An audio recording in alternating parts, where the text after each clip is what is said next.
Are you looking for an athletic scholarship? You're in the right place. This is the Recruit Me Athletic Scholarship Podcast, the longest-running podcast on recruiting and athletic scholarships. We're here to help your family navigate the recruiting road all the way to an athletic scholarship. He's a recruiting expert and a dad of 2 college athletes. He has a wealth of experience to share. Here's Recruit Me CEO, Brent Hanks. Welcome to episode 479 of the Athletic Scholarship Podcast. The theme over the last few The Athletic Scholarship Podcast episodes has been the myths about athletic recruiting. Today I hit on the myth of the NCAA Division I is always the best option. Yes, it is an option, but many times student athletes think it's D1 or bust. Let's jump into all the options in Division I, and then your options at the NCAA Division II and III levels, plus the NAIA and junior college options. Myth: the NCAA Division I is always the best option. The NCAA Division I level is, in most sports, the most highly competitive and the most well-known level of college sports play. But there are other levels that will fit thousands of future college athletes. The NCAA also has the Division II level and the Division III level. Plus, there is an NAIA level of programs and the junior college or community college levels to consider. Every student athlete has different wants and needs in both their athletic and academic needs and wants. Plus, the student athlete needs to consider their experience outside of the classroom, the athletic field, and must consider things like location, cost, and how their experience will set them up for the next 40-plus years. According to the NCAA.org website, there are more than 350 Division I schools with over 6,000-plus athletic teams, providing opportunities for more than 170,000 student athletes to compete at the Division I level. The NCAA Division I level has 2 divisions of football, the Bowl Division and the Championship Division. The Bowl Division allows more roster players and more scholarships than the Championship Division. All other sports are on the same level. The highly visible Power 4 conferences, the SEC, the Big Ten, the Big 12, and the ACC, have teams that are on TV and streaming and get the most attention from nationwide 4- and 5-star recruits and are seen hosting game days on their campuses. Teams in colleges like Miami and Georgia Tech in the ACC, Oklahoma State and Kansas in the Big 12, Ohio State and Nebraska in the Big 10, and Tennessee and Texas in the SEC are very well known. Each Power 4 conference has 4 or 5 yearly powerful and championship-level teams, but they also have teams that occasionally compete for top of the conference and even are highly nationally ranked. Teams like Wake Forest and California in the ACC, Houston and TCU in the Big 12, Michigan State and Indiana in the Big 10, and Ole Miss and Texas A&M in the SEC are powers in many sports. Those teams are regularly winning many games and are ranked and compete with the traditional Blue Bloods. Then there are teams that you may forget about in each of the Big 4 conferences. Teams like Parker's Northwestern or Utah, Cincinnati, Oregon State, Virginia Tech, or Boston College are not so recognized in many sports. My point is, at the Division I level, there are many options, and you can compete at a Power 4 level like my son Parker did in the Big 10, but for a lesser or well-known or prestigious college program. If you are dead set on playing in the NCAA Division I level, will you consider schools like American University in the Patriot League, Belmont University in the Missouri Valley Conference, Coppin State in the Mid-Eastern Athletic Conference, Eastern Michigan in the Mid-Am Conference, Indiana University of Indianapolis in the Horizon League, Lindenwood in the Ohio Valley Conference, Missouri State in Conference USA, Oral Roberts in the Summit League, Seton Hall in the Big East Conference, Stonehill College in the Northwest Conference, University of Alabama Birmingham of the American Conference, University of Maryland Baltimore in the American East Conference, Utah Valley State in the Mountain West Conference, or Winthrop University in the Big South Conference. So far in this episode, I have spent it talking about Division I colleges, and the myth states that the Division I level is always the best choice, and the truth is that is not true. And I will cover some of the other options, but I want you to know that the Division I has many options if you fit them, and they fit you. Division I colleges give choices: large and small campuses, college towns and big cities, highly competitive in your sport or not so competitive. Some are more affordable than others. Some are publicly funded and some are private. There are colleges that vary on academic rigor and academic specialties. There are also military schools, religious-based schools, and historically black colleges and universities, or HBCUs. Now let's talk about the NCAA Division II level. According to the NCAA.org website, there are nearly 300 colleges in the NCAA Division II level. Division II has 140,000 plus student athletes and 23 different conferences.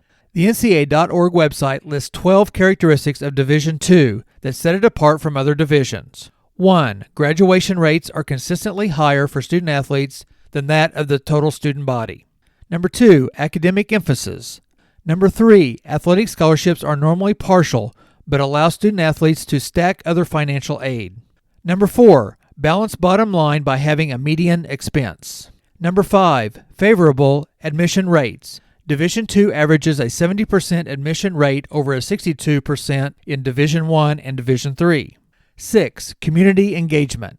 7. Positive game environments. 8. Unique geographic footprints by having colleges all over, including Alaska, Puerto Rico, and Canada. 9. National championship opportunities by having 25 national championship opportunities. 11. Make it yours. And 12. Access and opportunity. There is a link on the NCAA.org website in the Division II page where you can search for Division II schools near you. Search by sport, conference, state, public or private, and HBCU or non-HBCU colleges. I searched the state of Kansas, and there are 5 Division II colleges in Kansas. Fort Hays State in Hays, Kansas, Newman University in Wichita, Kansas, Washburn University in Topeka, Kansas, Emporia State in Emporia, Kansas, and Pittsburgh State in Pittsburgh, Kansas. I know Pittsburgh State has traditionally been a college football power and has a very high-level track and field program. Parker, my older son, got his first scholarship offer from a Division II college in Lubbock, Texas. And from that offer, he was able to build a college school list on both Division II and Division I colleges that interested him. He most likely could have played at the highest level of Division II and could have possibly both pitched and played in the outfield for a Division II team. Parker pursued Division II colleges before he pursued Division I colleges. I feel many student athletes and their families start too high with upper-level Division I programs and feel that not going to a Power 4 school in a Division I is a downgrade. Please consider all options and embrace Division II, Division III, NAIA, and junior college equally as you start your recruiting journey. Parker looked at Division II colleges in locations that he thought he wanted to venture to. 1 was close to home, 2 were in Florida, 1 in Colorado, and 1 in Texas. Recruit Me wants you to work to find a right fit choice for your 4 to 5 year experience. But the Division II level can get you on the field or the court earlier than maybe a Division I experience, and it may allow you to play and develop to push you into a possible Division I opportunity. As Parker and I talked about his choices, we discussed that at the Division I college, he may not compete for a conference or a national championship, and he may not have as much playing time or opportunity to be an all-conference or an all-American. But at the Division II level, he could have had more of those opportunities. Both of these are right choices if you understand your options. The NCAA also has a division called Division III. According to the NCAA.org website, there are 430 institutions and 200,000 student athletes. The Division III level does not give athletic scholarships, but roughly 80% of Division III student athletes receive some form of academic grants or need-based scholarships, according to the NCAA.org website. Division III schools will be more highly academic-oriented and smaller campuses. There will be, in many cases, a large percentage of student athletes on campus. About 1 out of 4 students are student athletes. Our family has had Division III college experience.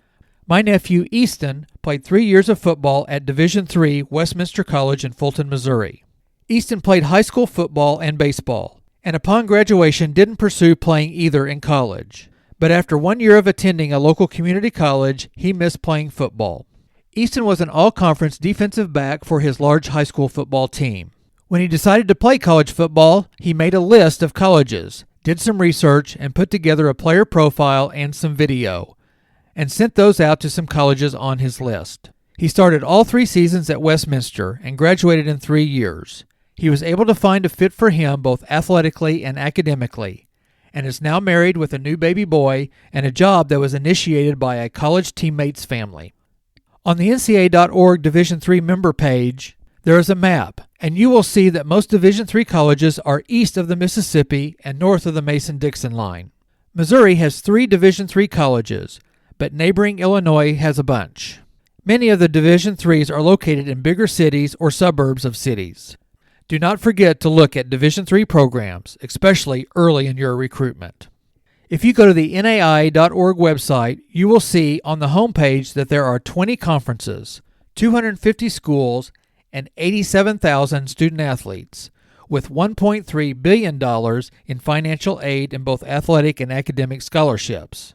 A map on the NAI.org website shows that a majority of the schools are all up and down the Midwest of the United States, plus in the Southeast with a spattering along the West Coast. There are no NAI schools in Nevada, Utah, Colorado, and Wyoming, and only 2 schools each in New Mexico and Idaho. 18% are public schools, 82% are private institutions, and 65% are faith-based.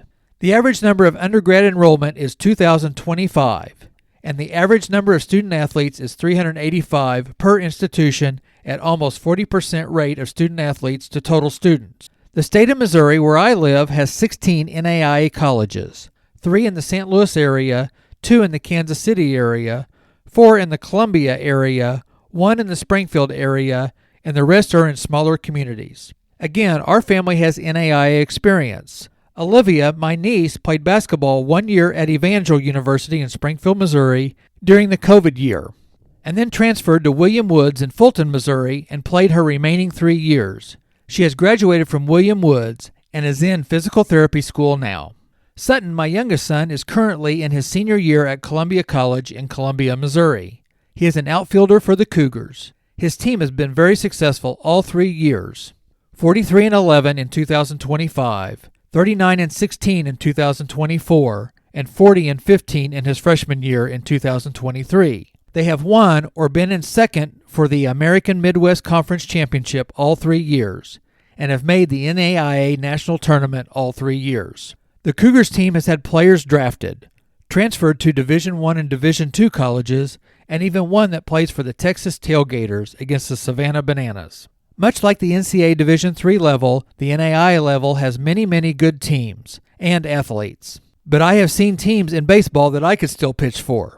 Just kidding, I can't throw strikes anymore. Some colleges kind of use sports teams to bring students and tuitions, so the NAIA level schools sometimes accommodate teams just to get student athletes on campus. But by doing research on NAIA schools, you can determine the commitment to your sport year in and year out. Sutton could have gone or could go to another college and get more playing time, but most likely that team would not be very successful year in and year out. He enjoys the Columbia campus, the classes, his teammates, and the coaches, so his choice has fit him very well. The NAIA level can give you a chance to play your sport and get a high-quality education too. Don't bypass the NAIA option. There is also the junior college or community college 2-year college level. The NJCAA.org website shows you that there are 3 divisions within the junior college ranks. They are determined by how much in athletic scholarships can be given. The junior college level gives you an option to play at a competitive level for 1 or 2 years and be able to transfer to other 4-year levels as you use the first 2 years to develop and find your right fit choice. Junior colleges can be a less expensive choice for 1 or 2 years of both athletic competition and academics. For many athletes, the junior college level allows them to mature and to develop so they can hit their higher goals on both the field and in the classroom. Make sure to include junior colleges on your college school list to research. You can get a helpful college school list worksheet in the Recruit Me 3.0 athletic scholarship system. You can get info and access on the Recruit Me 3.0 system on the recruit-me.com website. The Recruit Me 3.0 system is only $39. You can get a 200-plus page recruiting manual and workbook, plus 3 worksheets, the Parameters Worksheet, the College School List Worksheet, and the College Research Worksheet. Grab your inexpensive and helpful recruiting resource today. Thank you for listening to the Athletic Scholarship Podcast.